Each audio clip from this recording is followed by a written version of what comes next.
Assalamualaikum warahmatullahi wabarakatuh. Salam dan bahagia. Kami dari kelompok 7 kelas A2 akan membahas materi tentang teknik akuntansi keuangan sektor publik. Sebelumnya, perkenalkan anggota kelompok kami. Yang pertama, saya Nurdayanti, NIM 2019-017-062, Emilines NIM 2019-017-078, Novitaria Dea Oralaleng NIM 2019-017-075, Yuliantoro NIM 2019-017-046, Pelipus Blasiusta NIM 2019-017-061, dan Yohanes Franciscus Leu NIM 2016-017-120. Teori akuntansi memiliki kaitan yang erat dengan akuntansi keuangan, terutama pelaporan keuangan kepada pihak eksternal. Selanjutnya, suatu teori perlu didukung oleh beberapa riset yang di dalamnya terdapat hipotesa-hipotesa yang diuji kebenarannya, termasuk dalam teori akuntansi sektor publik maupun sektor swasta. Teori memiliki 3 karakteristik dasar, yaitu yang pertama, kemampuan untuk menerangkan atau menjelaskan fenomena yang ada atau the ability to explain. Yang kedua, kemampuan untuk memprediksi atau the ability to predict. Yang ketiga, kemampuan mengendalikan fenomena atau the ability to control given phenomena. Tujuan mempelajari teori akuntansi antara lain yang pertama, untuk memahami praktik akuntansi yang saat ini ada. Yang kedua, mempelajari kelemahan dan kekurangan dari praktik akuntansi yang saat ini dilakukan. Selanjutnya, suatu disiplin ilmu dapat diklasifikasikan dalam 5 kelompok, yaitu yang pertama, ilmu murni atau abstrak, misalnya matematika, ilmu logika, dan metafisik. Yang kedua, ilmu deskriptif, misalnya ilmu kimia, biologi, dan sosiologi. Yang ketiga, ilmu derivatif, misalnya botani, zoologi, mineralogi, dan etnologi. Yang keempat, ilmu sinoptis, misalnya auditing, geologi, dan geografi. Dan yang kelima, ilmu terapan, misalnya yaitu ilmu akuntansi. Jika dikaitkan dengan bangunan dari ilmu atau body of knowledge, akuntansi sektor publik dikatakan memiliki teori yang mapan apabila terpenuhi beberapa persyaratan. Bangunan ilmu terdiri atas konsep dasar sebagai landasan ilmu tersebut, postulat, teori, konsep, prinsip, standar, dan praktik aplikasi. Pengembangan ASP dilakukan untuk memperbaiki praktik yang saat ini dilakukan. Hal ini terkait dengan upaya meningkatkan kualitas laporan keuangan sektor publik, yaitu laporan keuangan yang mampu menyajikan informasi keuangan yang relevan dan dapat diandalkan. Untuk menghasilkan laporan keuangan sektor publik yang relevan dan dapat diandalkan, terdapat beberapa kendala yang dihadapi akuntansi sektor publik. Hambatan tersebut adalah yang pertama, objektivitas, yang kedua, konsistensi, yang ketiga, daya banding, dan yang keempat, tepat waktu. Perlunya sistem akuntansi sektor publik. Masisi tahun 1978 dalam Gian tahun 1993 menjelaskan aturan dasar sistem akuntansi keuangan sebagai berikut. Yang pertama, identifikasi kegiatan operasi yang relevan. Yang kedua, pengklarifikasian kegiatan operasi secara tepat, penentuan waktu pengukuran untuk setiap jenis operasi atau timing of recursion. Yang ketiga, adanya sistem pengendalian untuk menjamin reliabilitas terdiri dari 2 komponen, yaitu komponen formal dan komponen substansial. Komponen formal adalah pembukaan berpasangan atau double entry bookkeeping. Kesalahan akuntansi akan dapat diketahui dan dilacak ketika jumlah sisi kredit tidak sama dengan sisi debit. Komponen substansial merupakan mekanisme konflik kepentingan atau conflict of interest Kesalahan akuntansi muncul ketika mempengaruhi secara negatif pihak ketiga.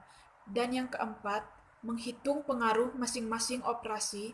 Terdapat kesamaan antara akuntansi keuangan baik sektor publik maupun swasta, yaitu kedua sektor direkomendasikan dalam penggunaan sistem pembukuan, berpasangan dalam mencatat akun-akun transaksi dan sama-sama membutuhkan standar akuntansi keuangan sebagai pedoman pencatatan agar terdapat perlakuan yang sama terhadap suatu transaksi. Akuntansi keuangan sektor publik terkait dengan tujuan dihasilkannya laporan eksternal dan perhitungan biaya pelayanan. Oleh karena itu, akuntansi keuangan sektor publik pada dasarnya berbicara masalah tujuan laporan keuangan sektor publik, jenis laporan keuangan sektor publik, sistem akuntansi, standar akuntansi keuangan sektor publik, dan akuntansi biaya sektor publik. Selanjutnya, standar akuntansi sektor publik. Standar akuntansi merupakan pedoman atau prinsip-prinsip yang mengatur perilaku akuntansi dalam penyusunan laporan keuangan untuk tujuan pelaporan kepada para pengguna pelapor keuangan. Sedangkan prosedur akuntansi merupakan praktik khusus yang digunakan untuk mengimplementasi standar. Standar akuntansi sangat diperlukan untuk menjamin konsistensi dalam pelaporan keuangan. Tidak adanya standar akuntansi yang memadai akan menimbulkan implikasi negatif berupa rendahnya reliabilitas dan objektivitas informasi yang disajikan, inkonsistensi dalam pelaporan keuangan, serta menyulitkan dalam pengaudit. Selanjutnya, ada beberapa hal yang harus dipertimbangkan dalam penetapan standar akuntansi, antara lain, yang pertama, standar memberikan pedoman tentang informasi yang harus disajikan dalam laporan posisi keuangan, kinerja, dan aktivitas sebuah organisasi bagi seluruh pengguna informasi. Yang kedua, standar memberikan petunjuk dan aturan tindakan bagi auditor yang memungkinkan penguji secara hati-hati dan independen saat menggunakan keahlian dan integritasnya dalam mengaudit pelaporan suatu organisasi serta saat membuktikan kewajarannya. Yang ketiga, standar memberikan petunjuk dan aturan tindakan bagi auditor yang memungkinkan penguji secara hati-hati dan independen saat menggunakan keahlian dan integritasnya dalam mengaudit laporan suatu organisasi serta saat membuktikan kewajarannya. 4. Standar memberikan petunjuk tentang kumpulan data yang diperlu disajikan yang berkaitan dengan berbagai variabel yang patut dipertimbangkan dalam bidang perpajakan, regulasi, perencanaan serta regulasi ekonomi, dan peningkatan efisien ekonomi serta tujuan sosial lainnya. Yang kelima, standar menghasilkan prinsip dan teori yang penting bagi seluruh pihak yang berkepentingan dalam disiplin ilmu akuntansi. Hal yang perlu diperhatikan dalam penyusunan dan penetapan standar adalah menghindari terjadinya standar yang overload. Standar yang overload terjadi ketika A.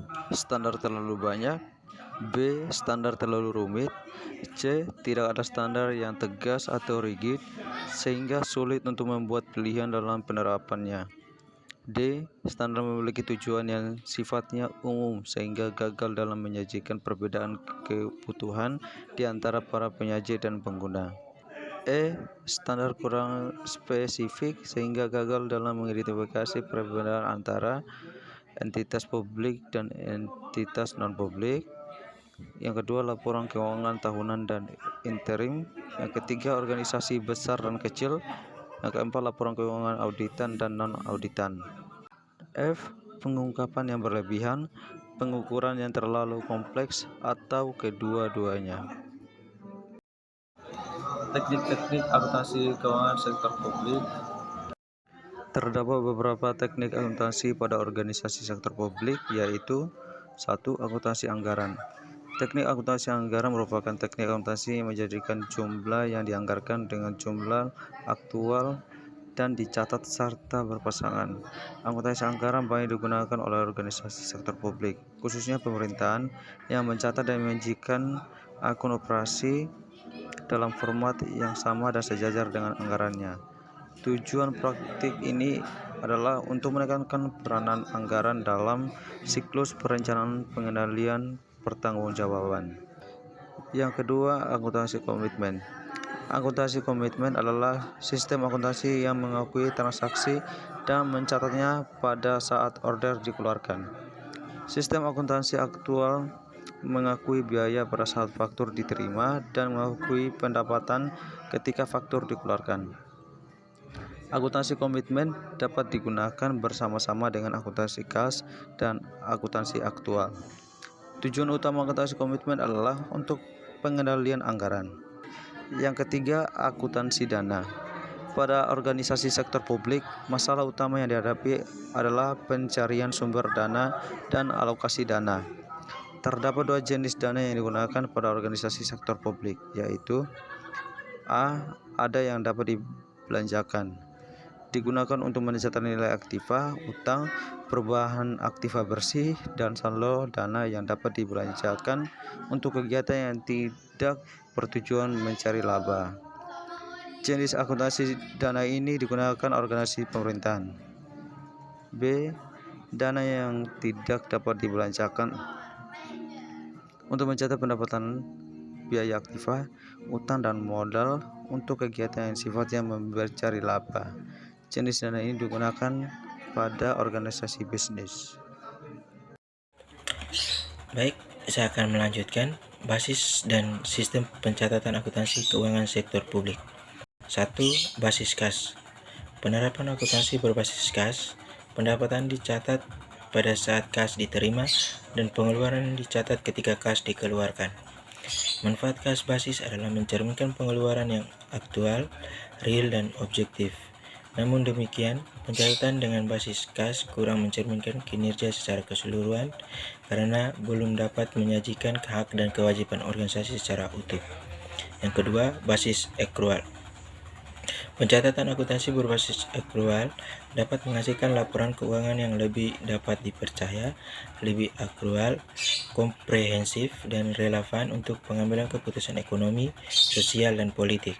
Basis akrual diterapkan berbeda antara proprietary fund atau fund akrual dengan governmental fund atau modified accrual karena biaya atau expense diukur dalam proprietary fund, sedangkan expenditure fokus pada general funds.